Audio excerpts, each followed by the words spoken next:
നമ്മളോട് വിട പറഞ്ഞ നമ്മുടെ പ്രിയപ്പെട്ട ശ്രീനിവാസൻ്റെ എനിക്ക് ഏറ്റവും ഇഷ്ടപ്പെട്ട 5 സിനിമകളെക്കുറിച്ചാണ് ഈ വീഡിയോയിൽ ഞാൻ സംസാരിക്കുന്നത്.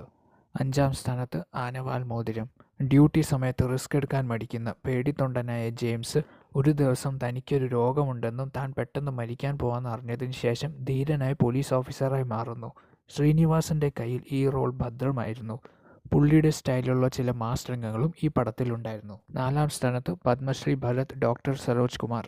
റിലീസായ സമയത്ത് കുറേ നെഗറ്റീവ് റിവ്യൂസ് വരികയും ഒരു പ്രമുഖ നടൻ്റെ ഓഫ് സ്ക്രീൻ ആക്ടിവിറ്റീസിനെ പച്ചയ്ക്ക് കളിയാക്കിയതിന് ശ്രീനിവാസിന് ഒരുപാട് വിമർശനം നേരിടേണ്ടി വന്ന സിനിമയാണിത്.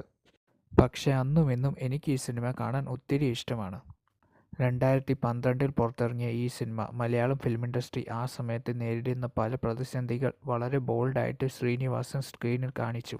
13 കൊല്ലമായി ഈ സിനിമ റിലീസായിട്ട്, എന്നിട്ടും ഇതിലെ പല കാര്യങ്ങൾക്കും ഇന്നും മലയാളം ഫിലിം ഇൻഡസ്ട്രിയിൽ പ്രസക്തിയുണ്ട്. 3-ാം സ്ഥാനത്ത് ദാസൻ വിജയൻ സീരീസ്. ഇവയിൽ വന്ന 3 പടങ്ങളെപ്പറ്റി ഞാൻ പ്രത്യേകിച്ച് പറയേണ്ട കാര്യമില്ലല്ലോ. നാടോടിക്കാറ്റിൽ വിജയൻ സിനിമയിൽ ചാൻസ് ചോദിക്കാൻ വരുന്ന സീൻ, പട്ടണപ്രവേശത്തിൽ ജോലിക്കാരൻ തങ്കപ്പനായി വേഷം കെട്ടുന്ന സീൻ, അക്കരെ അക്കരെ അക്കരയിൽ വില്ലനായ പോൾ ബാർബറിനെ പറ്റിയുള്ള തുമ്പ് കിട്ടാൻ വേണ്ടി നീഗ്രോയായി വേഷം കെട്ടി വരുന്ന സീൻസൊക്കെ നമ്മളെ ഇന്നും കുടുകുടാ ചിരിപ്പിക്കും. 2-ാം സ്ഥാനത്ത് ചിന്താവിഷ്ടയായ ശ്യാമള.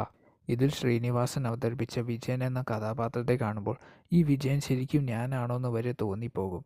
അത്രയ്ക്കും റിലേറ്റബിളായ കഥാപാത്രമായിട്ടാണ് എനിക്ക് തോന്നിയത്. 1-ാം സ്ഥാനത്ത് ഓഫ്കോഴ്സ് സന്ദേശം. ഇതൊരു ഔട്ട് ആൻഡ് ഔട്ട് ശ്രീനിവാസൻ സിനിമയൊന്നല്ല, പക്ഷേ ഈ സിനിമയെപ്പറ്റി പറയാതിരിക്കാനും പറ്റില്ല. കാരണം ഇതിൻ്റെ തിരക്കഥ അദ്ദേഹത്തിൻ്റെ തന്നെയാണ്.